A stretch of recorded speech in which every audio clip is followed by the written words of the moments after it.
Salut tout le monde, j'espère que vous allez bien. On se retrouve aujourd'hui pour analyser le Bitcoin et l'Ethereum. Je vais aussi vous montrer le Solana qui est plutôt intéressant. On est venu chercher les Equalo, donc je vais vous montrer ça. Mais juste avant, on peut voir que la map générale est plutôt verte, hein. On a le Bitcoin à 2,3% juste là. Sinon, on a quelques altcoins qui font plutôt bien, comme le TAO à 18%. On a également le GRT à 4%. Mais ouais, sinon, la plupart des altcoins sont dans le vert. Je vais également vous montrer un petit altcoin que j'ai trouvé ce matin. J'ai pu faire un petit trade dessus en utilisant simplement l'order flow. Donc, je vais vous montrer ça juste après d'être passé sur TradingView. Donc, si on regarde le Bitcoin en weekly, on peut voir qu'on est venu chercher la zone de Fair Gap juste là en weekly hier, là, donc quand on a eu le dump d'hier. Donc, on peut voir ici que même en daily, on est venu chercher la dernière zone de Fair Gap parce qu'on en avait une juste là, puis on est venu chercher celle-là à la place. Donc, c'est pas plus grave que ça. Je regardais également sur le Bitcoin la zone de demande qu'on avait juste là, donc cette zone de demande-là, puis même on pouvait la mettre encore plus petite en 12 heures juste ici, puis même en 1 heure, on en avait une encore plus petite qui était juste là. Donc, je peux même aller vous le montrer. Donc, en gros, c'est qu'en 1 heure, on avait également une zone de demande qui était intéressante, qui correspondait à celle-là juste là. Donc, on peut voir que ce chandelle-là a causé le mouvement qu'on a eu. Donc, logiquement, quand on va retourner sur la zone des 37 740 $, on devrait avoir pas mal d'achats sur le Bitcoin. Mais bon, ça, c'est si jamais on s'y rend, parce que pour le moment, ça semble plutôt bon, parce que si on regarde, par exemple, en 4 heures, on peut voir qu'on est dans le bas du range. Le seul problème, c'est qu'en ce moment, il faut décider si on réintègre. Donc, si on réintègre ce niveau-là, donc par exemple qu'on fait quelque chose comme ça, ou que plutôt on fait juste faire un retest, puis qu'on dump, puis qu'on vient chercher la zone de demande. Euh, Personnellement, je pense qu'il y a plus de chances qu'on réintègre ici. Ça reste qu'il y a quand même des chances qu'on fasse juste dump, qu'on vienne chercher un niveau plus bas, mais ça reste que la structure ici est plutôt clean pour un potentiel pump sur le Bitcoin. Également, on a l'order flow qui est plutôt bien. Donc, si on regarde en 4 heures, on peut voir ici qu'on a une inversion de structure, parce que si on prend ici, on peut voir qu'on a fait notre cost, donc notre continuation de la tendance. On peut voir également qu'on avait un juste là, un cost, puis on a bien continué la tendance. Mais l'affaire, c'est qu'ici, on a fait un niveau plus haut. Donc, on peut regarder juste là, si on regarde comme il faut. On a bien fait une clôture au-dessus de l'ancien plus haut juste là. Donc, pour moi, ça veut dire que ça semble plutôt bon pour le Bitcoin à court terme. Puis, on pourrait avoir un rebond. Ça ne veut pas dire qu'ici, on n'est pas. On va peut-être sûrement avoir une correction sur le Bitcoin ici. Mais ça reste que je pense que dans les prochains jours, on pourra avoir une correction.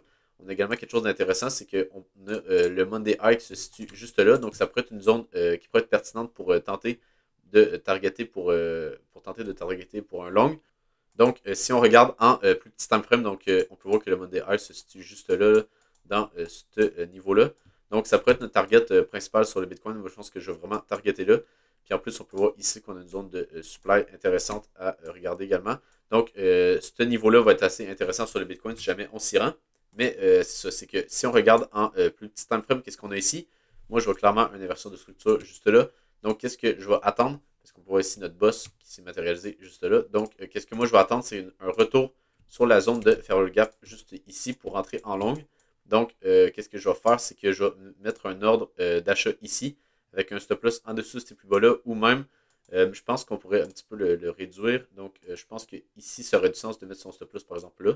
Donc, on aurait quelque chose à faire avec un stop loss en dessous de ces plus bas-là. Puis après ça, ben, on pourrait venir targeter le Monday High. Donc, ça nous ferait un 3,21 heures. Puis sinon, si on met notre stop loss en dessous de ces plus bas-là, ça nous ferait un 2,5 heures. Donc, ça dépend qu'est-ce que vous voulez faire. Mais moi, je pense que je vais le mettre un petit peu plus proche parce que je voudrais vraiment qu'on tienne ce niveau-là. Donc, en même temps, si on prend notre Fibo du plus haut jusqu'au plus bas, on peut voir qu'on est en dessous des 0,5 de Fibo. Donc, pour moi, c'est parfait parce que je veux long dans cette région-là. Puis, pour moi, ici, c'est vraiment la zone parfaite pour tenter un long. On aurait également un scénario où on ferait une mèche puis qu'on viendrait chercher la liquidité en dessous de ces plus bas-là. Donc, on peut voir qu'ici, on a accumulé un petit peu de liquidité. Mais ça reste qu'ici, je pense qu'on pourrait avoir quelque chose d'intéressant sur le Bitcoin. Pour après ça, venir targeter un niveau plus haut. On aurait également, en 30 minutes, on peut voir qu'on a une autre fair gap qui est juste là. Donc, entre ces deux options-là, ça pourrait être assez intéressant pour rentrer en long sur le Bitcoin. Je ne sais pas exactement laquelle pourrait être le plus pertinente. Peut-être qu'on pourrait rentrer également sur la zone de demande qui est juste là. Donc, c'est toutes des possibilités qu'on pourrait avoir pour le Bitcoin. Donc, peut-être avoir une entrée encore plus serrée avec notre stop loss. Donc, ça pourrait être une autre entrée possible. Mais en gros, c'est soit entre la fair gap en 1 heure qu'on a là, ou sinon la zone de demande en 30 minutes qu'on a juste ici. Mais ça reste que dans cette région-là, ici, ça semble plutôt intéressant pour tenter un long, vu qu'on est venu chercher des niveaux intéressants en daily. Donc, par exemple, la Fairway Gap, et en weekly, qu'on est venu chercher la Fairway Gap également juste là. Sinon, sur Ethereum, c'est beaucoup moins bullish que ce que je vois sur l'Ethereum. Je pense qu'on pourrait même venir faire un nouveau plus bas. Parce qu'en gros, si on va en 1 heure, on peut voir ici qu'on est venu faire des equalos avec le lot qu'on avait fait juste là. Donc on peut le voir juste là.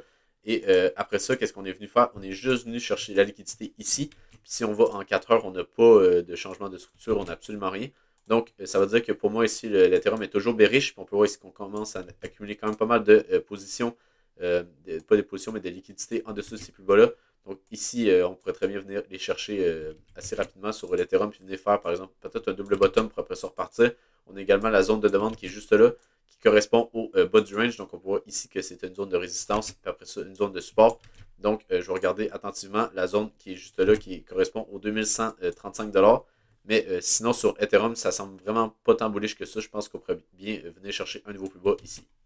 Donc, sinon, pour le Solana, ça semble vraiment mieux que par exemple pour l'Ethereum, parce qu'on peut voir ici qu'on est venu chercher la zone de Fair Gap juste là. Et ensuite, si on va par exemple en 4 heures, on peut voir ici qu'on est venu également faire une inversion de structure comme sur le Bitcoin. Donc, on peut voir ici un niveau plus bas, puis après ça, on peut voir qu'on est fait un niveau plus haut juste là. Donc, ça semble plutôt bon sur le Solana. On peut voir également qu'on pourrait aller par exemple en 1 heure, puis regarder quel niveau qui pourrait être intéressant pour tenter un long. On a cette zone de demande-là qui est quand même pas si mal. Donc, on pourrait, par exemple, attendre un retour sur ce niveau-là avant de tenter un long pour venir targeter ce niveau-là qui est plutôt intéressant également parce qu'on peut voir qu'il devrait avoir un petit peu de liquidité à venir chercher là. Sinon, le Monday High sur le Solana se situe ici. Donc, ça pourrait être un autre niveau qui est intéressant. Donc, le niveau des 91 ou 92 $, ça pourrait être plutôt clean pour targeter ce niveau-là. Donc, on pourrait par exemple avoir une entrée qui est soit sur la Fair Gap qui est juste là ou sur la zone de demande qui est ici, avec un stop loss ici, puis après ça, un take profit en premier lieu ici ou même sur le Monday High qui se situe aux 92 $. Donc, encore là, ça nous ferait un 2,64 heures ou même un 3,72 heures. Ça dépend où que vous mettez votre entrée. Mais ouais, ça semble plutôt bon pour le Solana. Puis on peut voir également ici qu'avec le pullback qu'on a fait juste là, on est venu chercher la première zone de demande qui est juste là. Donc, je ne pense pas qu'on va venir chercher cette zone-là parce qu'on peut voir qu'ici, on est bienvenu la mitigate. Donc, qu'est-ce que ça veut dire? Ça veut dire qu'en gros, les acheteurs qu'il y avait à avoir sur ce niveau-là, on peut voir qu'ils sont venus, venus se faire prendre. Donc, c'est un bon signe. Ça veut dire que ici, théoriquement, on est venu retester la zone de demande. Ça l'a bien tenu, on a bien push. Donc, ici, si on revient sur cette zone-là, on aurait de bonnes chances de encore venir faire un niveau plus haut. Puis, ouais, c'est ça. Fait que ça serait parfait de venir chercher ce niveau-là pour ensuite pump. Je suis également rentré plutôt en spot sur le Unibot. Donc, ça fait un bout que je vous en parle qu'on pouvait avoir un retour sur ce niveau-là avant de pump. Donc, je pense que sur le Unibot, c'est vraiment un setup qui est parfait. Parce que, par exemple, si on va en 3 jours, on peut voir qu'ici, on a bien cassé la zone d'accumulation qu'on avait faite ici. Donc, on peut voir que là, on a bien accumulé pendant toute cette région-là. Après ça, on est venu faire un niveau plus haut juste là. On peut même voir le COS avec, si on va en daily. On peut bien voir ici le COS qu'on l'a bien fait. On est venu chercher la Fair Gap en daily comme que je vous parlais. Pour le moment, on a bien corrigé. Donc, ça semble vraiment parfait pour commencer à pump sur le Unibot. Donc, je suis rentré à peu près sur ce niveau-là pour le Unibot. Puis, ben, je target les 240 $. C'est sûr que si je vois qu'on commence à clôturer en dessous de la zone de demande daily qui est juste là, ben là, je vais peut-être sortir de ma position. Mais avant ça, je pense que c'est plutôt bon pour le Unibot pour venir targeter les 240 $. Donc, je voulais vous montrer comment que j'ai trouvé un long.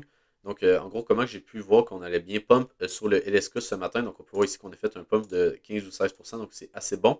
En gros, j'ai été sur Coinalyze, qui est un petit peu comme Velo Data, que je vous montre des datas d'order flow. Mais c'est juste qu'avec Coinalyze, qu'est-ce qu'on peut venir faire? C'est qu'on a comme un genre de tableau ici. Puis, qu'est-ce que j'aime bien faire? C'est qu'on vient peser sur la petite flèche que là.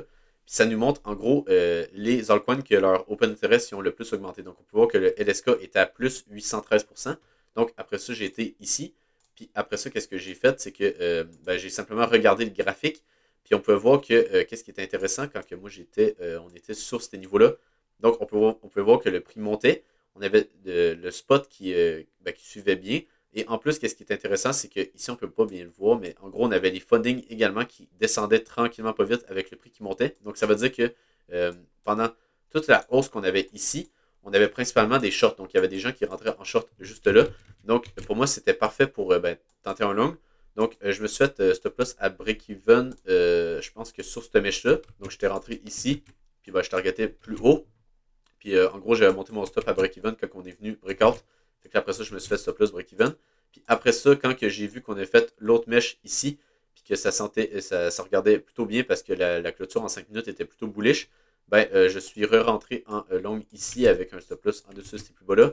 Puis en gros, si on prend par exemple l'outil de long, je suis rentré à peu près ici avec un stop loss juste là.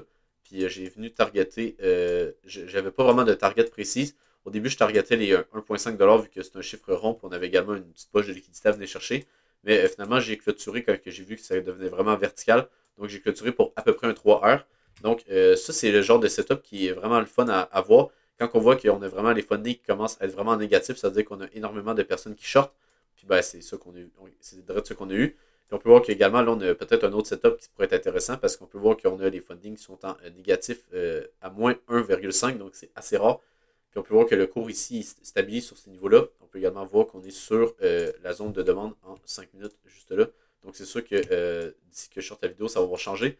Mais ça reste que sur le LSK, ça semble plutôt bon pour continuer à pump avec les fundings autant en négatif.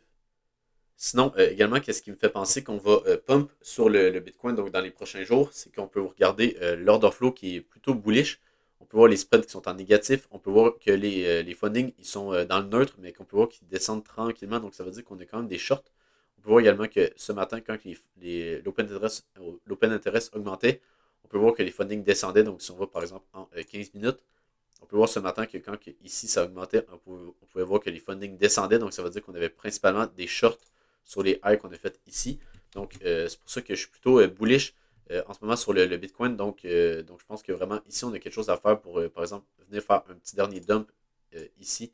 Pour après ça, venir pump puis venir targeter le Monday High qui se situe juste là. On a également pas mal d'achats en spot.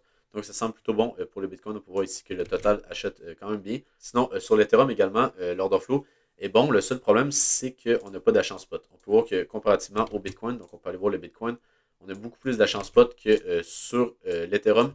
Donc, c'est pour ça que je touchais un petit peu moins à l'Ethereum parce que, comme je vous montrais sur le graphique, on avait encore des Equalas à venir chercher sur ce niveau-là. Puis, on peut voir que oui, les spreads sont en négatif, les fundings sont pas si mal, mais on n'a pas d'achat en spot. Donc, c'est pour ça que je ne vais pas vraiment y toucher. Sinon, qu'est-ce qui est également intéressant sur le Bitcoin, c'est que si on regarde l'order book, on est venu chercher pas mal d'ordres de vente ici, puis ça ne nous a pas arrêté de continuer de monter sur le Bitcoin. Donc, c'est un bon signe. Ça veut dire qu'ici même, si on avait beaucoup d'ordres de vente, ben, ça veut dire que le marché les a absorbés. Puis ça veut dire que peut-être que ici, ça pourrait être un bottom. Donc, c'est pour ça que je vous montrais qu'on pourrait, comme je vous montrais, faire un petit pullback avant de repartir. Ça semble plutôt bon pour le Bitcoin. Donc, si vous avez aimé la vidéo, n'hésitez pas à vous abonner sur Twitter et sur YouTube. Sinon, je vous souhaite une bonne journée et on se retrouve pour une prochaine vidéo.